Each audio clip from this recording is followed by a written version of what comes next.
ഇനി നമുക്ക് നാട്ടികയിലെ N D A സ്ഥാനാർത്ഥി CC മുകുന്ദനും വലിയ വിജയപ്രതീക്ഷയിലാണ്. ഇപ്പോൾ സാനു കെ സജീവ് ചേരുകയാണ്. സാനു, നാട്ടികയിൽ വലിയ വിജയപ്രതീക്ഷയിലാണ് NDA, പ്രത്യേകിച്ച് സിറ്റിംഗ് MLA ആയ CC മുകുന്ദൻ NDA പാളയത്തിലെത്തി സ്ഥാനാർത്ഥിയായി ജനങ്ങളുടെ ഹൃദയങ്ങൾ കീഴടക്കിയ ചിത്രമൊക്കെ നമുക്ക് തെരഞ്ഞെടുപ്പ് പ്രചാരണ വേളയിലൊക്കെ കണ്ടു. അതുകൊണ്ട് തന്നെ വലിയ ആത്മവിശ്വാസത്തിൽ തന്നെയാണ് അദ്ദേഹം, അല്ലേ?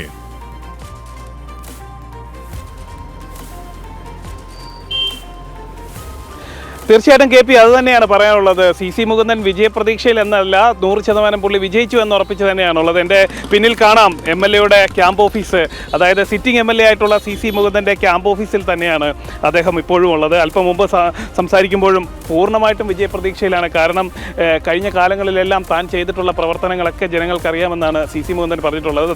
അദ്ദേഹത്തിൻ്റെ ക്യാമ്പ് ഓഫീസിലുണ്ട്. നമുക്ക് അദ്ദേഹത്തോട് തന്നെ ഈ ഒരു തെരഞ്ഞെടുപ്പുമായി ബന്ധപ്പെട്ടിട്ടുള്ള കാര്യങ്ങളൊക്കെ ചോദിക്കാം. കാരണം അല്പം മുമ്പ് സംസാരിക്കുമ്പോഴും താൻ അഴിമതിക്ക് എതിരെ പ്രവർത്തിച്ച ഒരാളാണ്, അഴിമതിയുടെ കറ പുരളാത്ത ഒരാളാണെന്ന്. അപ്പം മൂന്നേട്ടൻ തന്നെ നമ്മളോട് പറയുകയാണ്. വളരെ, അതായത് തെരഞ്ഞെടുപ്പിൻ്റെ റിസൾട്ട് വരാനായിട്ട് മണിക്കൂറുകൾ മാത്രം ശേഷിക്കുമ്പോഴും മുഖത്തൊരു തെല്ലും ആശങ്കയില്ല. അതാണ് ആശങ്കയില്ലാതിരിക്കുന്നതിൻ്റെ ഒരേ ഒരു കാരണം. അത് ആ ഒരു ജനങ്ങൾക്ക് ചെയ്തു കൊടുത്തിട്ടുള്ള ആ ഗുണങ്ങൾ അതെല്ലാം വോട്ടായി മാറുമെന്നാണ് മൂന്നേട്ടൻ വിശ്വസിക്കുന്നത്. എന്തായാലും മൂന്നേട്ടനോട് തന്നെ ചോദിക്കാം. ചേട്ടാ, ഇനിയും ഇപ്പോൾ 24 മണിക്കൂറില്ല. അതിപ്പോൾ എങ്ങനെയാണ്, എത്രത്തോളം വിജയപ്രതീക്ഷയിലാണ്? നാട്ടിക നമ്മൾ പിടിക്കുമല്ലേ? അല്ല, നാട്ടിനെ കുറിച്ച് ഇനി ഒരു അഭിപ്രായം പറയേണ്ട കാര്യമില്ല. അതൊക്കെ തിരഞ്ഞെടുപ്പ് കഴിഞ്ഞ തുടക്കം തന്നെ തെളിയിക്കപ്പെട്ടിട്ടുള്ളതാണ്. പ്രചരണ രംഗത്തും എല്ലാ രംഗത്തും നാട്ടികയുടെ ചരിത്രപരമായ മാറ്റം ഉണ്ട് എന്ന് ജനം മുഴുവൻ വിധി കഴിഞ്ഞതാണ്. 2-3 പരിപാടികളുമായി ബന്ധപ്പെട്ട് പരിശോധിച്ചാൽ തന്നെ അറിയാവുന്നതാണ്. ഇനി വോട്ടെണ്ണേണ്ട കാര്യമില്ല. ഈ കഴിഞ്ഞ കാല പ്രവർത്തനവുമായി നമ്മൾ പരിശോധിക്കുമ്പോൾ വലിയൊരു മാറ്റം ഈ നാട്ടിക നിയോജകമണ്ഡലത്തിലുണ്ട് എന്ന് ജനങ്ങൾ വിധി എഴുതി കഴിഞ്ഞിട്ടുണ്ട്. ഇന്നിപ്പോൾ വോട്ടെണ്ണൽ മാത്രമേ ഉള്ളൂ. അതൊരു വോട്ടെണ്ണലായിട്ട് കണക്കാക്കേണ്ടതില്ല. വമ്പിച്ച ഭൂരിപക്ഷത്തിൽ തന്നെ നാട്ടിക നിയോജകമണ്ഡലം NDA പിടിച്ചെടുക്കുമെന്നുള്ള യാതൊരു സംശയമില്ല എന്നൊരു അഭിപ്രായമാണ് എൻ്റെ മുന്നിലുള്ളത്. അതായത് ഈ തെരഞ്ഞെടുപ്പ് കാലത്ത്, ആ പ്രചരണ സമയത്തൊക്കെ CPM ഒക്കെ അന്ന് പറഞ്ഞത്, അല്ലെ LDF CPI ഒക്കെ വ്യക്തമായിട്ട് പറഞ്ഞൊരു കാര്യമുണ്ട്. ഞങ്ങളൊക്കെ 30,000-ലധികം ഭൂരിപക്ഷത്തിൽ വിജയിക്കുമെന്ന് പറയുന്നു. പിന്നീട് തെരഞ്ഞെടുപ്പ് കഴിയുന്നു, വോട്ടെല്ലാം പെട്ടിലാകുന്നു. അതിനുശേഷം അവർക്ക് വലിയ ആശങ്കയാണ്. അതിനുശേഷം വന്ന കണക്കുകളൊക്കെ അവർ NDA 2ാം സ്ഥാനത്തേക്ക് വരുമെന്ന് പറഞ്ഞു ആദ്യഘട്ടത്തിൽ. ഇപ്പോൾ അവർ പറയുന്നു ഭൂരിപക്ഷം കുറഞ്ഞ് 2000-നുള്ളിലെങ്കിലും ജയിക്കുമെന്നാണ് ഇപ്പോൾ LDFിൻ്റെ വിലയിരുത്തൽ. അതിനർത്ഥം അവർ പരാജയം ഏറെക്കുറെ സമ്മതിക്കുന്നു എന്നല്ലേ? LDFിനെ സംബന്ധിച്ചിടത്തോളം കഴിഞ്ഞ 5 വർഷക്കാലമായി ഈ വികസന രംഗത്ത് എല്ലാ രംഗത്തും ഒരു തനിയൊരു പ്രവർത്തനമാണ് CC മുകുന്ദൻ നടത്തിയിട്ടുള്ളത്. അതിൻ്റെ അകത്ത് മറ്റേ CPIക്കോ CPMനോ എടുത്ത് പറയാൻ യാതൊന്നും ഇല്ല എന്നുള്ളത്. അതുകൊണ്ടാണ് അവർക്ക് സംശയം കടന്നിരുന്നത്. എന്തായാലും അവരൊന്നും ചെയ്യാണ്ട് വന്നിട്ട് ഇത് ഭൂരിപക്ഷം കിട്ടുമെന്ന് പറയാൻ അവർക്ക് മനസ്സുകൊണ്ട് തന്നെ അത് അഭിപ്രായ വ്യത്യാസമുണ്ട് എന്ന് മനസ്സിലാക്കുന്ന കൂട്ടത്തിലാണ്. 5 വർഷക്കാലം കൊണ്ട് ഈ മണ്ഡലത്തിൽ എന്തൊക്കെയാണ് അവർക്ക് പോലും തനിച്ച് പറയാൻ പറ്റാത്ത ഒരു അവസ്ഥ നിലനിന്നിരുന്നു. അതുമാത്രമല്ല, മാതൃഭൂമിയുടെ ഒരു പ്രചാരണം ഉണ്ടായിരുന്നു. അവരെ സപ്ലിമെൻ്റ് ഇറക്കിയിരുന്നു. എൻ്റെ സപ്ലിമെൻ്റ് എടുത്തിട്ടാണ് അവർ പ്രചാരണം നടത്തിയിരുന്നത്. അങ്ങനെ വല്ല മാറ്റങ്ങൾ അവരുദ്ദേശിക്കണമെങ്കിൽ മാത്രമാണ്. അല്ലാതെ നാട്ടിക നിയോജകമണ്ഡലത്തിൽ അങ്ങനെ ഒരു പ്രത്യേകത ഒരു നിലയ്ക്ക് ഒരു സംഘടനയ്ക്കും എടുത്തു പറയാനില്ല എന്നുള്ളതാണ് എൻ്റെ അഭിപ്രായം ഉള്ളത്. അതേപോലെ തന്നെ മുതേട്ട ഒരു പ്രധാനമായിട്ടും കേരള രാഷ്ട്രീയം ഉറ്റുനോക്കുന്നുണ്ട്. കാരണം കമ്മ്യൂണിസ്റ്റ് പാർട്ടികളുടെ മോസ്കോ എന്നറിയപ്പെടുന്നതാണ് അന്തിക്കാട്.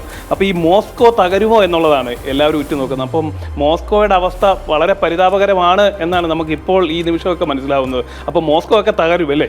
ഞാൻ അങ്ങനെ മോസ്കോ എന്ന് വരെ കുറ്റം പറയുന്നില്ല. കാരണം അവരും കൂടി വോട്ട് ചെയ്തിട്ടാണ് എന്നെ ഈ NDA സ്ഥാനാർത്ഥിയാക്കാൻ അതുപോലെ ജയിപ്പിക്കാനുള്ള സാഹചര്യം ഉണ്ടായിട്ടുള്ളത്. അപ്പോൾ അതുകൊണ്ട് ഒരു വിജയം എന്തൊക്കെയുണ്ടെങ്കിൽ പോലും എല്ലാവർക്കും ഉൾക്കൊണ്ടൊരു വിജയമായിട്ട്, പ്രത്യേകിച്ച് ഒരു BJPയുടെ സ്ഥാനാർത്ഥിയായിട്ട് വരുമ്പോൾ അതിൻ്റെ ചരിത്രപരമായ അദ്ദേഹത്തെ പറയാണ്ട് തന്നെ ജനങ്ങൾ ഉൾക്കൊള്ളും എന്നാണ് എൻ്റെ അഭിപ്രായം. അപ്പോൾ നിങ്ങൾക്ക് തന്നെ അറിയാമല്ലോ, പല ജില്ലയിലും ചെല്ലുമ്പോൾ സ്റ്റേറ്റിൻ്റെ ഏത് മൂലയിൽ ചെന്ന് കഴിഞ്ഞാൽ നാട്ടിക ചർച്ച ചെയ്യപ്പെടുകയാണ്. എന്താണ് നാട്ടികയുടെ സ്ഥിതി എന്ന് വെച്ചാൽ, നാട്ടിക മണ്ഡലം എന്ന് പറയുമ്പോൾ ഞാൻ ഈ സ്റ്റേറ്റുമായി വ്യാപകമായി നടന്നിട്ടൊരു വ്യക്തിയും കൂടിയാണ്. അപ്പോൾ ദേശീയ അടിസ്ഥാനത്തിലും വലിയ കാഴ്ചപ്പാടുകൂടെ മുന്നോട്ട് പോകുന്ന ഒരു വ്യക്തി എന്ന നിലയിൽ എല്ലാവരും ചർച്ച ചെയ്യപ്പെടുകയാണ് എന്താണ് നാട്ടിക. അതുമാത്രമല്ല, എന്താണ് CC മുകുന്ദൻ എന്ന നിലയിലുള്ള ഒരു ചരിത്രപരമായ ദൗത്യം നിർവഹിക്കുന്ന ഒരു ചരിത്രമാണ് ഈ വരുന്ന തിരഞ്ഞെടുപ്പിൻ്റെ റിസൾട്ട് 4-ാം തീയതി നാളെ വരുമ്പോൾ ഒരാൾക്കും സംശയിക്കേണ്ടതില്ല.